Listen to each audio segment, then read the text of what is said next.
Hello there, it's a 13th century schizoid man with another video. In 1067, William the Conqueror arrives in Wales at the head of an army, and as a part of his Welsh campaign, he builds a series of castles. One of them was Striguil, which we know it as Chepstow.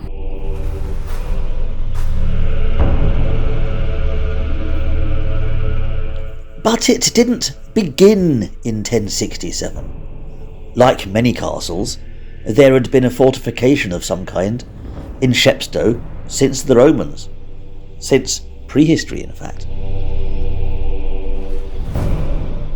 No doubt territory of the Silures tribe who inhabited the region. Celtic warriors who tried valiantly to withstand the Roman invasion. Chepstow itself would have been great strategic importance for the invading Roman legions. You have the Severn, which snakes all the way up to Gloucester, and the River Wye, which branches off, pretty much controlling the traffic and trade routes.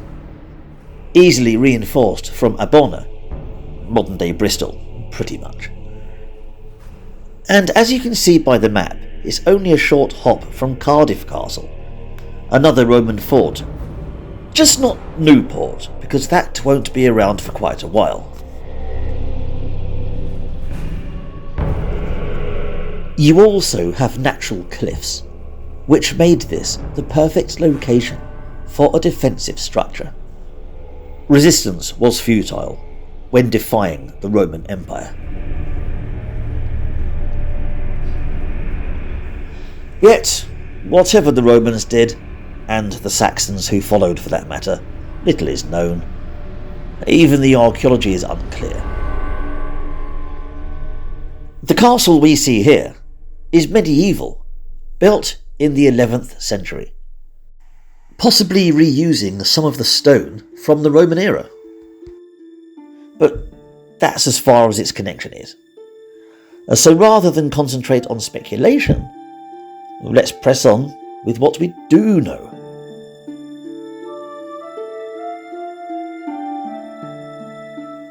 Oh, and for those of you that are familiar with Wales, a quick note. You're going to see the names of a few famous people and their titles. So when you see Welsh at the top, English at the bottom, it's not a translation. It's some Welsh chap, say Griffith ap Llywelyn, who was the King of Wales until he wasn't. So you'll have Griffith at the top and his title King of Wales at the bottom. Right, let's press on. It's properly carved and everything. Donated by the Chepstow. Yeah. Cool. And I'm guessing it's also a poker stop. Even before the Norman invasion, there had been clashes between the Welsh and the English. Griffith ap Llywelyn had assumed rulership of Wales and had been pushing into Saxon territory, leading to clashes between the Welsh king and Harold Godwinson. In 1063, Harold and Tostig invaded Wales, and Griffith was killed. His head then delivered to Harold. The resulting infighting left the Welsh open to a much larger threat. The Normans, led by William the Conqueror, who crossed into Wales in 1067, months after the Battle of Hastings, with a sizable force.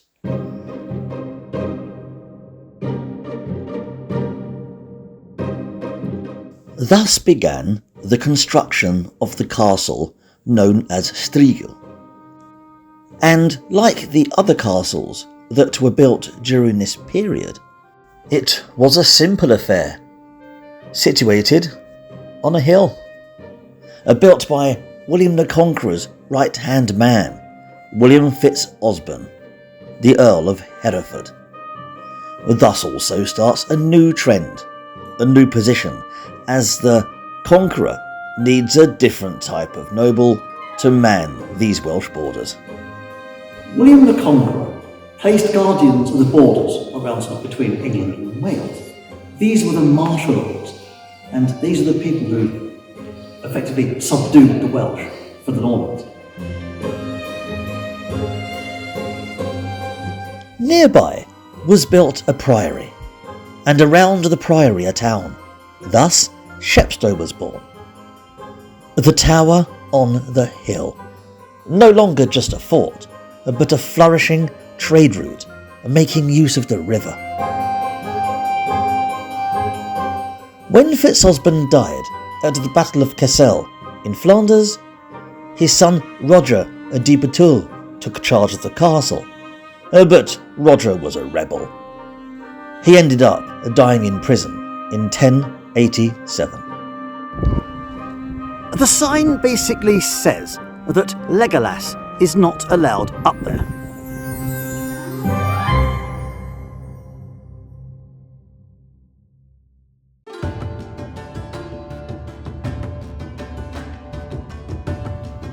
His sons would take charge, Roger and Reynold, but the title of Earl was no longer in use, resurrected later.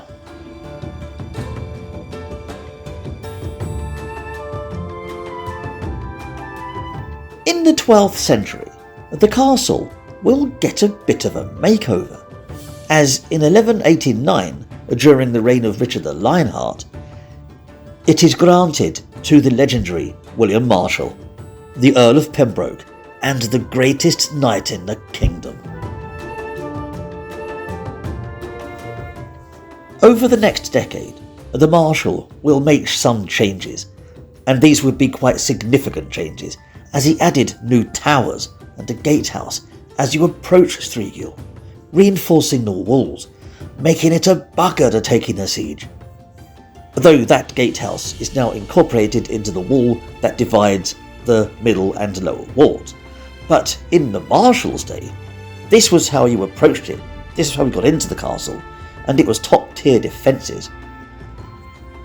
Though the furthermost part is still just a bend with some ramparts, pretty much unchanged since William Fitzosbern. But the magnificence is in the Great Tower, which we will get to shortly.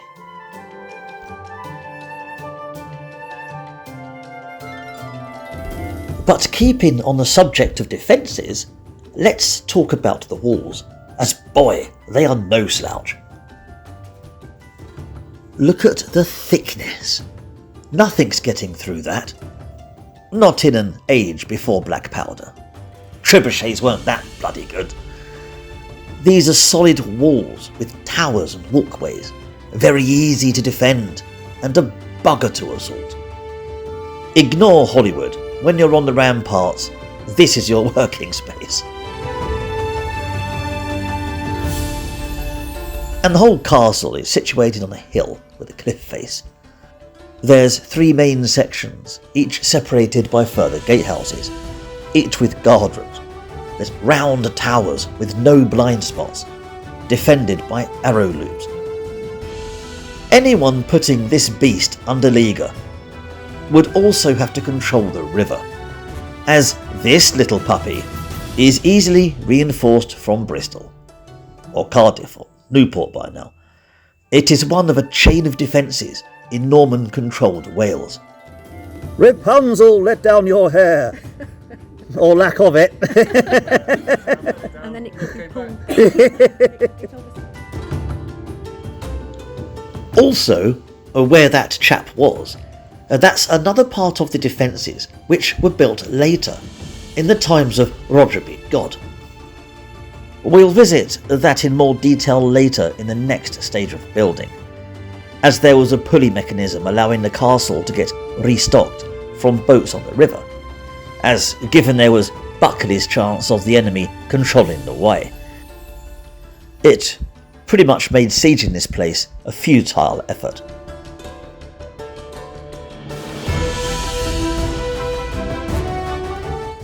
So, let's continue with the construction built when the Marshal ran Striguil, as he pretty much used ideas from Europe and the Crusades, as castles in the 12th century were a whole different kettle of fish from what Fitz-Osbern was familiar with, getting tougher and tougher as it passed on to his sons. Tough as nails defences for any pillocks that did decide to siege the place.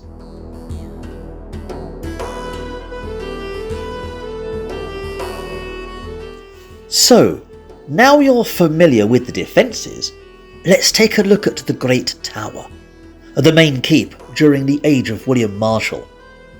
And what a grand tower it is.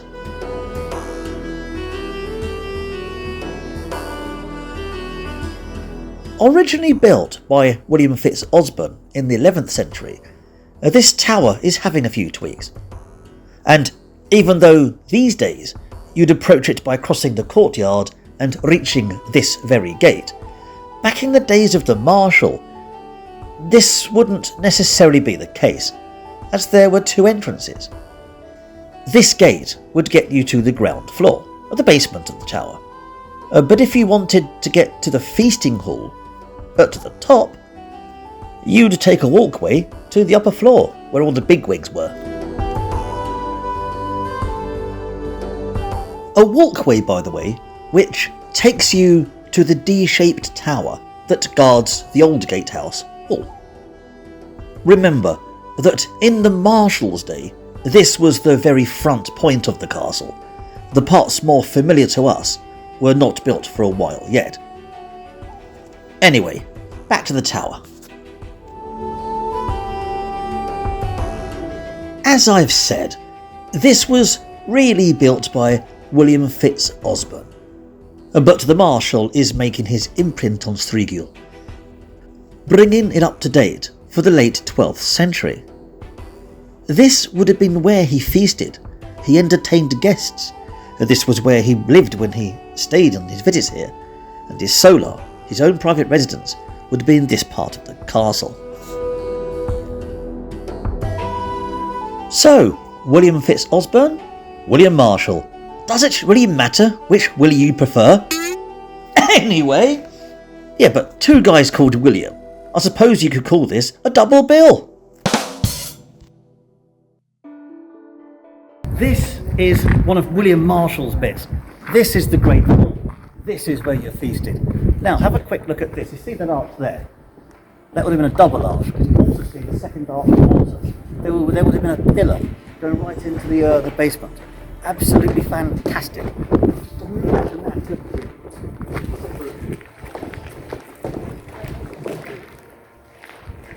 Here, another arch. The second arch. Wow. What I'm trying to say over the wind is that there was a double arch built at this point in the feasting hall, supported by a sturdy pillar grounded in the basement. Because we're standing in the basement. Back in time, there would have been a wooden platform, a second floor above us. That's where the entertainment and feasting was done. That's where all the good bits were, not down here. And up there was a hall designed to impress anyone that visited. I mean, just look, you can see where the woodwork was. You could tell where the old structures were fitted.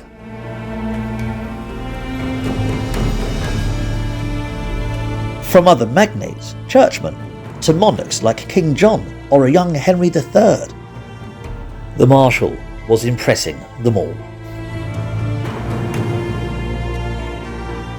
As for the Marshal himself, he was just a lowly knight originally, trained in Chateau de Tonqueville in Normandy. He's pretty much trolled the tournament circuit, gaining renown. That would have been his fate if he hadn't have saved the life of Queen Eleanor of Aquitaine, fending off attackers during an ambush before being captured by Guy Louison of Poitou. This heroism got him noticed. The Queen herself paid his ransom, and thus began his illustrious career. He'd soon become a top magnate, rubbing shoulders with the other martial lords. Legends like the Earl of Chester, Ranulph de Blondeville, and the infamous William de Braose, the Butcher of Abergavenny, and also Slayer of Arthur of Brittany. Allegedly.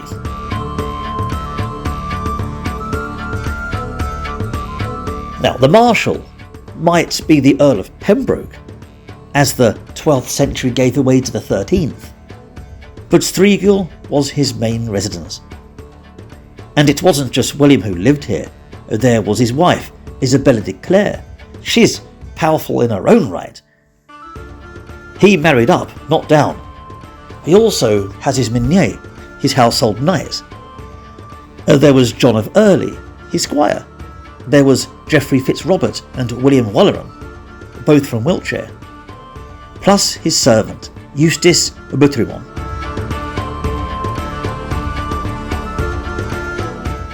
This was a military fortification, run by a 13th century martial lord, not a stately home. Still, William Marshal was an earl, so you could expect some luxuries. Hence that hall.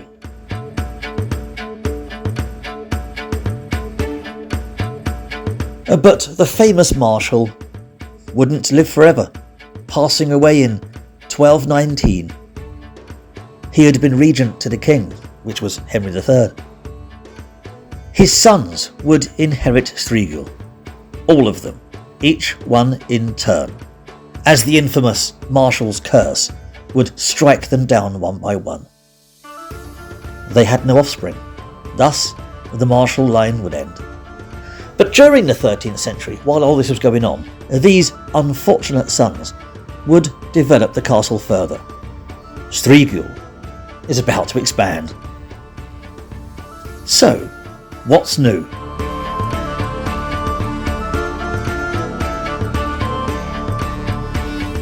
The first thing that greets you as you approach this fortress is the new gatehouse. Notice the twin guard towers flanking that gate. And not just any gate. Look, that's a double portcullis. 2 solid iron gates, backed up by an oak door. Plus you've got murder holes above, ready to pour down all kinds of harm on anyone foolish enough to try and breach this gatehouse, which also, by the way, might be one of the oldest gatehouses of this kind in Britain.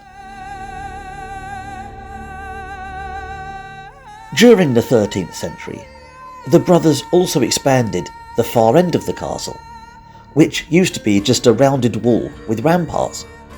Now you have an upper barbican.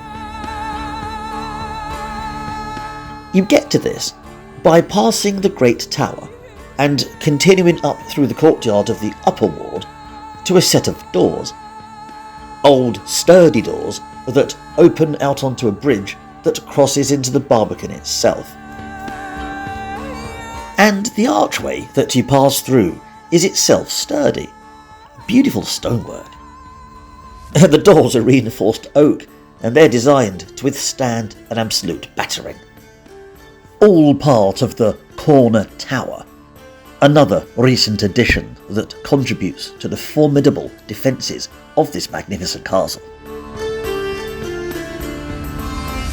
Passing this, you would cross which would have been a drawbridge to reach the barbican itself, and if that drawbridge was raised, the only way to enter would be fight your way through the towers and the ramparts. Good luck with that. Because even though there would have been a curtain wall there, preventing you from a long drop to the river, you've still got bugger all chance of jumping up to the gate. Don't be fooled by the doors that stand there now. This whole area of the castle is just as heavily fortified as the other end where the large gatehouse is. And just like the gatehouse, the barbican has strong towers that dominate any forces trying to assault the walls. These towers boast arrow slits and a route along the wall that leads back to the corner tower. But let's ignore that. Let's continue up, exploring this feat of engineering. Everything about this place is built with strategy in mind, born out of an arms race of siege warfare.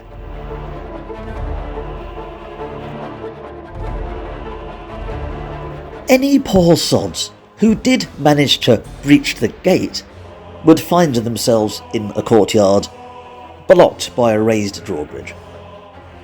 3 towers raining crossbow bolts down upon them, punching through any armour they wore. One commander might figure a way around this, only to be countered and thwarted by another in a never-ending battle of wits. And it's amazing to see so much of this fortress intact. Anyway, let's head back down and take that walkway, shall we? The one that leads to the corner tower. Another truly formidable structure. Walking along the ramparts is an experience in its own, and certainly puts you in the boots of the men who were garrisoned here back in the 12th and 13th centuries. But the current Barbican you see today, in fact most of this area, was built later, around the 1270s, in the reign of Edward I, son of Henry III, grandson of King John. He might be famous as the Hammer of the Scots, fighting people like William Wallace, but he was also the man who conquered Wales in the late 13th century.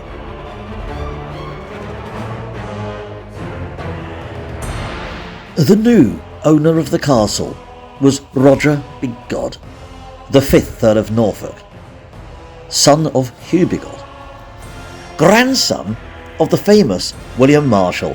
Yes, because even though none of the Marshal's sons had any offspring, there were daughters, and Matilda Marshal, also known as Maud, had a son, and that son was Roger. Upon obtaining Striguil, Roger Bigod would pretty much adopt the Marshal's heraldry. And why not? The Marshal was still pretty fresh in people's minds. His last exploits were just over 50 years ago. In comparison, it's like remembering Elvis or Marilyn Monroe. Gone, but not forgotten. The elderly would certainly remember the old chap, and troubadours would still be singing his songs. As for the castle, now we're about to see some truly significant changes. Because now a new host of buildings line that wall, including a new great hall, a chamber block, and we'll get to those in a bit. Roger Bigod has completely rebuilt the southern D Tower, which is now named Martin's Tower, after some chap who was part of the regicide that condemned King Charles I in the 17th century. Ignore him, because it's Bigod who is responsible for its construction. And in the same way Chepstow Castle was once called Striguil, this was once Bigod's Tower. Here, Tom! I can see the pub from here! I suppose then, we'd better check out Martin's Tower. Give this a butcher's. A good old-fashioned spiral. These days, we access the tower via a door that leads to a staircase. And just imagine back in those days when you haven't got fully gripped shoes. Look at the length of the stairs. Don't get much out of it, do you?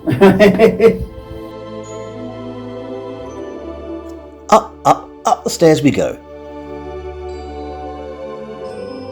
To live here, you must be pretty fit.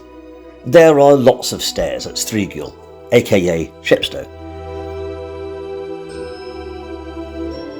Currently, I'm on top of the front wall where the main gatehouse is.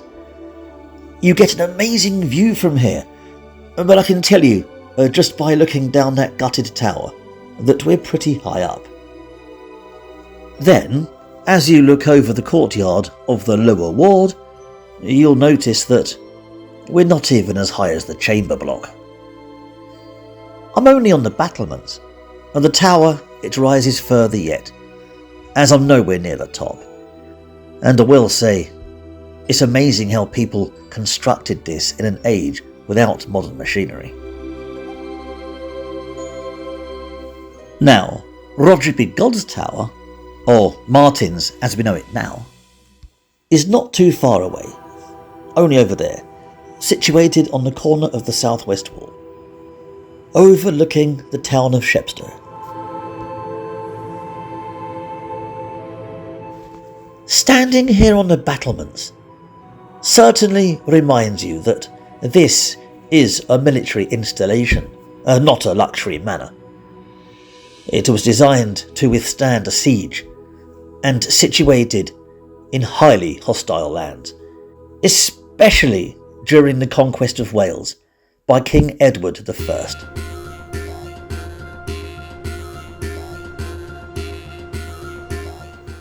This room, in the tower itself, will give you an indication of what it was like living here. It's quite spacious for a castle, and boasts a fireplace that would have been crackling, warming the place up. And look at the walls. You can see the old plaster. It's still there, the red and yellow ochre that has survived all these centuries. The arms race of siege warfare was entering a new phase, as the English king built castle after castle after castle, as he pushed his might against Llywelyn ap Gruffydd, the king of Gwynedd, or as we know him, Llewellyn the Last.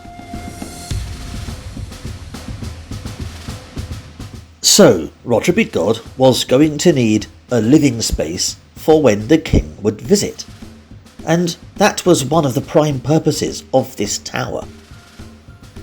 Hence, that stone doorway from which we entered would have been reinforced by a small portcullis to protect the monarch. Actually, going back to the plaster that covers the walls, this might give you a better idea. Yellow walls, but they painted around the brickwork in a shade of red ochre.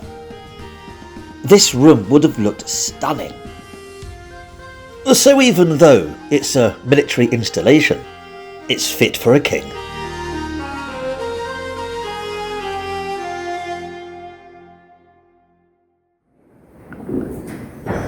Not a bad place to sit and chat, is it? You've got the open window. Easy and nice and chill. Warmth from the fire. Yes, I could live here.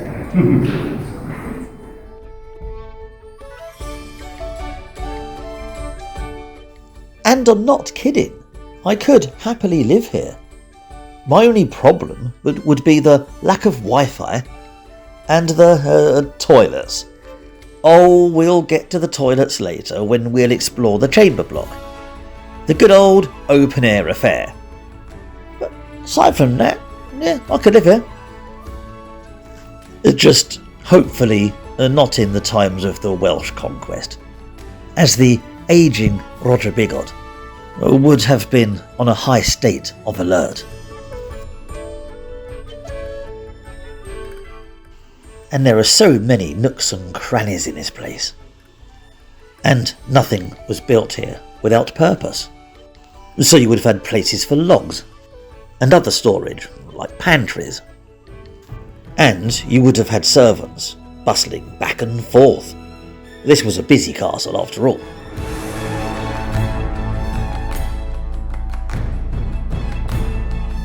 Now, Roger Bigod was actually a bit of a rebel, refusing to comply with Edward Longshanks, who had basically told him to oppose France regarding a conflict in Flanders.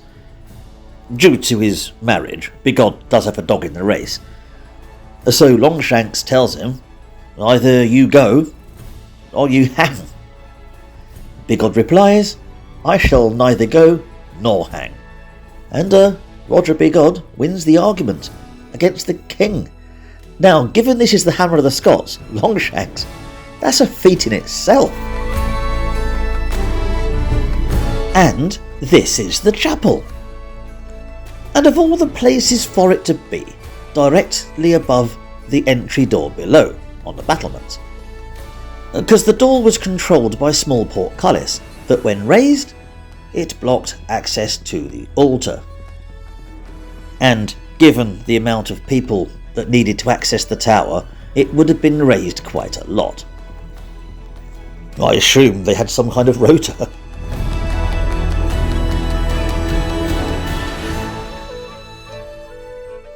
Oh, just look at the workmanship on that stone. Magnificent. It's a shame people don't make works like this anymore. Right now, we're heading to the very top of the tower, naturally accessed by a series of stone stairs. And up here, there are more battlements. Again, very well defendable.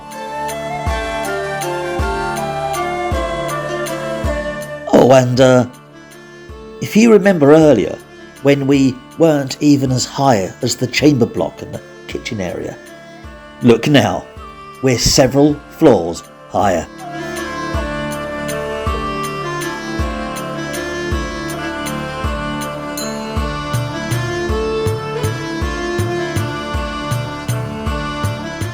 Here on the battlements are 5 figures that welcome visitors. A few depicted are a scholar, a troubadour, and a mighty warrior with a sword and shield. Each one beautifully carved, just ravaged with both time and elements.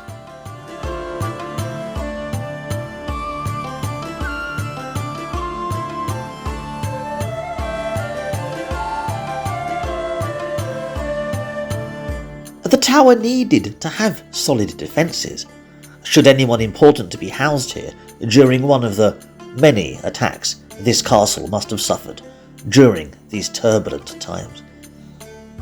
Looking out over the parapet, you can see for miles and miles, giving you an advantage against any Welsh armies gathered for a fight. Unfortunately for the Welsh though, Edward was pushing them back further and further into Gwynedd. Gruffydd ap Llywelyn was fighting his long defeat.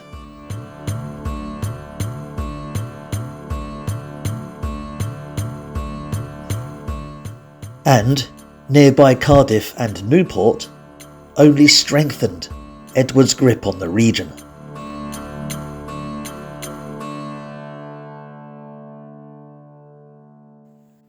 Well, let's head back down to the courtyard.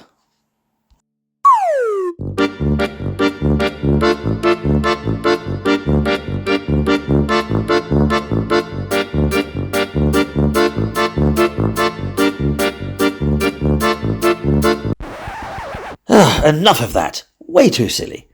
It was bad enough with that Willy joke earlier. So, I think it's time we crossed the courtyard and visited the new buildings there, starting with the Great Hall.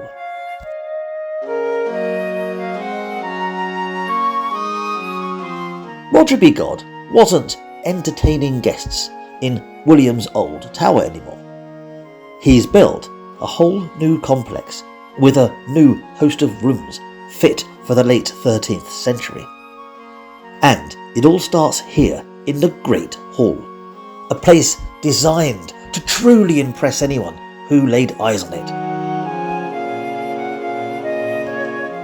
There's even seashells embedded in the concrete that secures the stonework.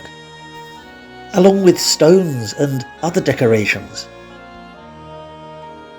No expenses were spared in the design of this grand hall.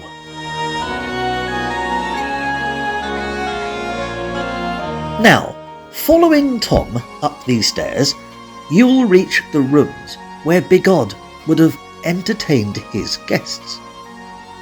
Much like the rooms in the previous tower, you have a nice little cosy area complete with a roaring fireplace, windows that looked over the lands and in the courtyard, allowing light to fill into the room. Just think of the conversations that were had here, in this very place. There would have been times when all the commanders of the Welsh campaign were sat here, discussing matters over wine and food. Fresh from the kitchens below and the wine cellar, which we'll get to shortly. Everything the Earl would need to truly win over his guests. Yeah, I'm doubling down. I'd love to live here. Restored to its former glory, of course, rather than a ruin.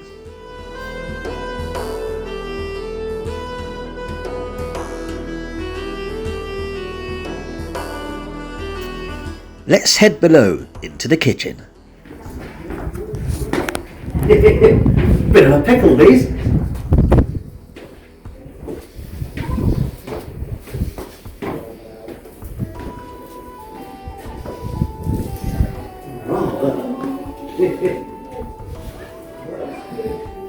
It's a beautiful place, this.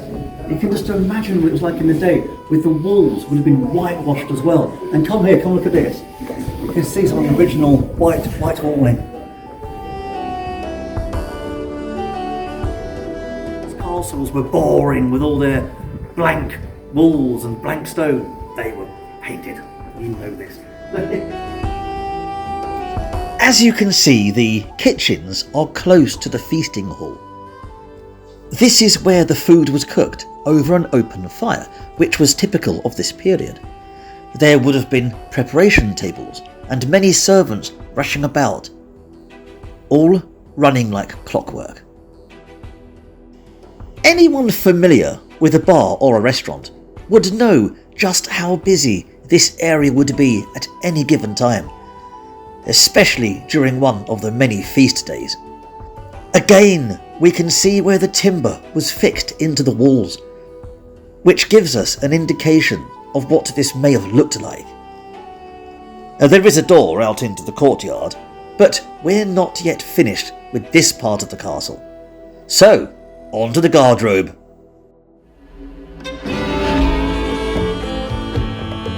And if you need to do the proverbial, this is the latrine. Right.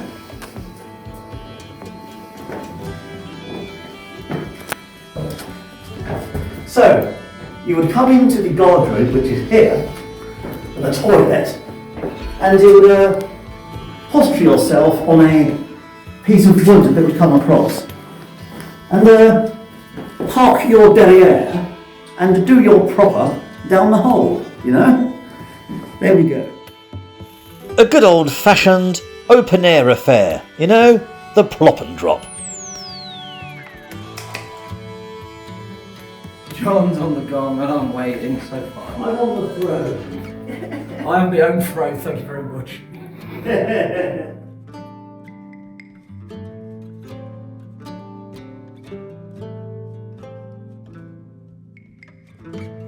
Now, we're not taking that route, not the route back. Instead, we're going to be following Abby down the stairs to the cellars, stopping on the way to a balcony that overlooks the river. On reflection, it is easy for us to relax and enjoy the castle. But back in the late 13th century, Wales and England were at war. And these would have been very tense times. The whole castle on high alert.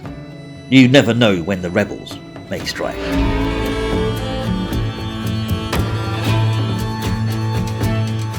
Alas, the Welsh fought the long defeat. Llywelyn fell at the Battle of Owain Bridge, leaving his brother Dafydd to continue the fight. But Dafydd was caught and executed. The last native Prince of Wales, which was what their kings were called, was hung, drawn and quartered in the town of Shrewsbury, dying in England. And I used the term hung, not hanged, because hanging is an execution. But here, it's only part of the ordeal.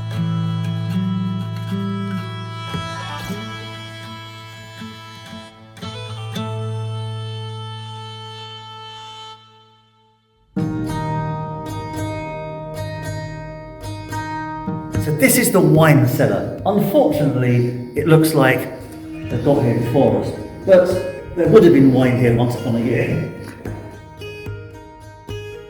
As for the cellar, just look at that vaulted ceiling. Even down here and out of sight of the magnates, there is beauty.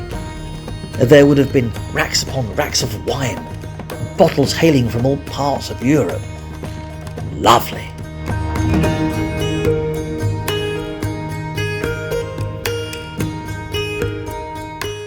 In this room, with the wine cellar and stuff, you have your wine trader come on by boat, so where you saw that in the previous video. And you have a crane system, so there's a big system, big piece of wood, pulley system that will help get your wine barrels. So wine barrels come from here, up, probably through this window, and I mean, it's also quite conveniently Yes.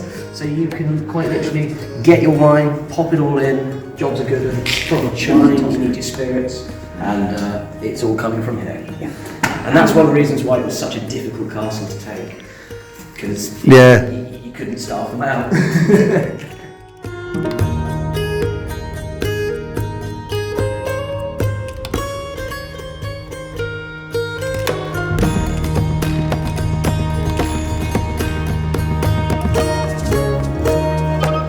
King Edward had a son, born in Wales, the future Edward II. And when he came of age, his father bestowed the title of Prince of Wales on him, ensuring that all future princes of Wales would stem from this bloodline. A tradition that continues to this day as each heir apparent and carries that title. Even our own King Charles was once Prince of Wales, and now it's passed on to William.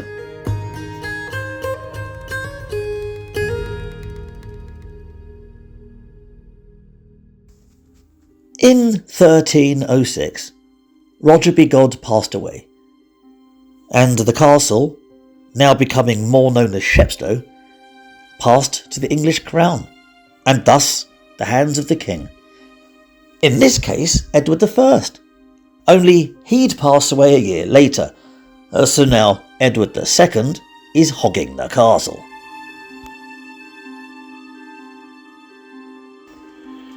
In 1312, the castle of Chepstow is in the hands of another of Edward Longshanks' sons, Thomas of Brotherton, the new Earl of Norfolk. He's also made the Earl Marshal of England, so the legacy of wily old Willie is still with Striguil, even during the 14th century. And when Thomas passes away during the mid-1330s, Thomas of Brotherton that is, not my friend I introduced earlier, once Brotherton dies, and is only in his late 30s, then the castle passed to his daughter, Margaret, Duchess of Norfolk. She's only in her mid-teens, and she's more associated with Framlingham Castle than Chepstow, and she's often known by her other name, Margaret Marshall. She's not related to the Marshalls, but even now, about 120 years after his death, William Marshall and his legacy are still strong as ever.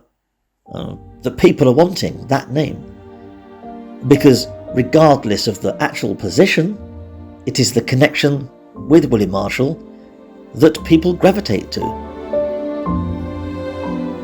This is what traditions are all about, customs that become embedded in society, not some fad created 30 years ago.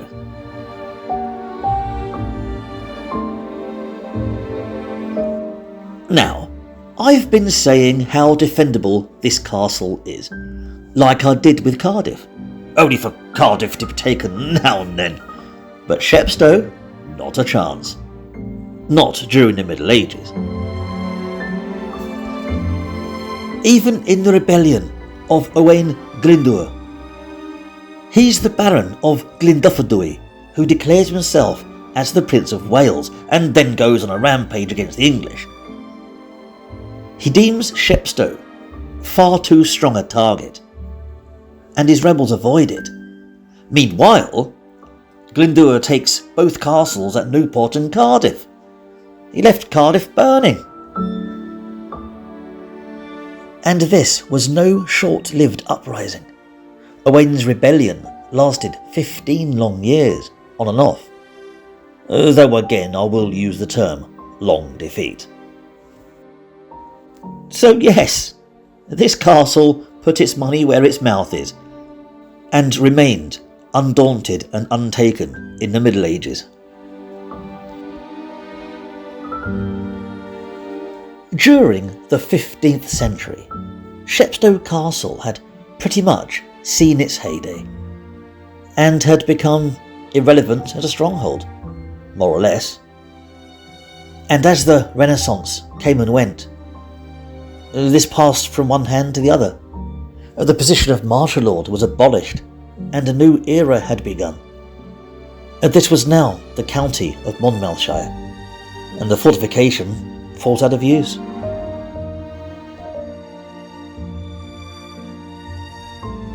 Chepstow Castle eventually saw battle again, a siege in 1645, during the English Civil War.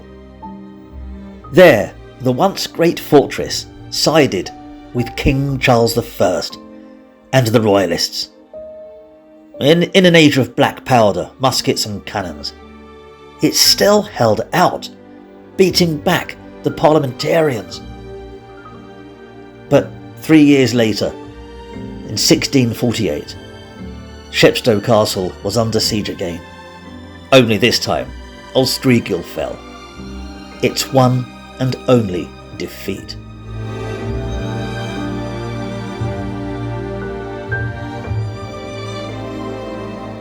Once the monarchy was restored, one of the men charged for regicide was imprisoned here at Chepstow, in the older Big Odds Tower.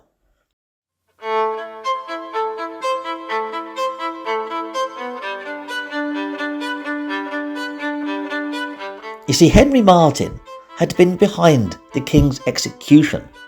Thankfully, he escaped execution himself. Phew.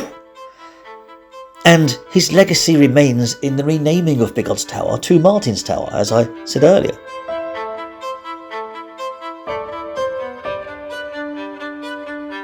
Eventually, the castle was abandoned in 1685, and the garrison disbanded.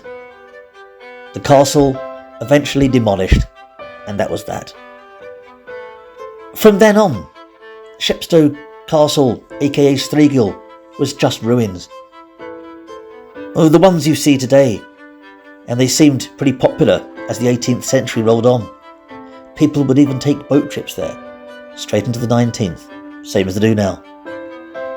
Shame really, as old Striguil must have been a magnificent sight to behold.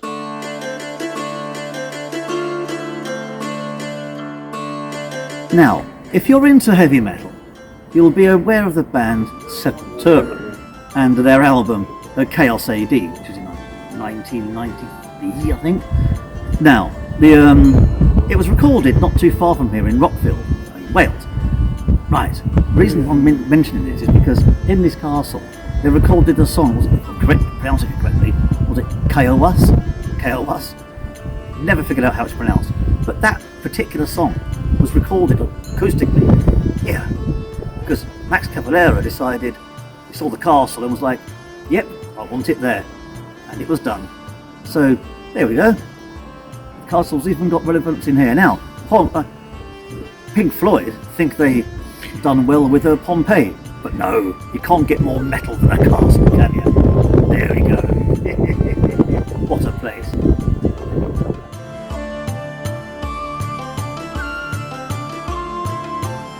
So, it looks like we learnt something other than a few willies and a bit of Roger. Now, that done, I'm having a nice pint of Welsh cwrw in one of the local pubs. Thank you for watching.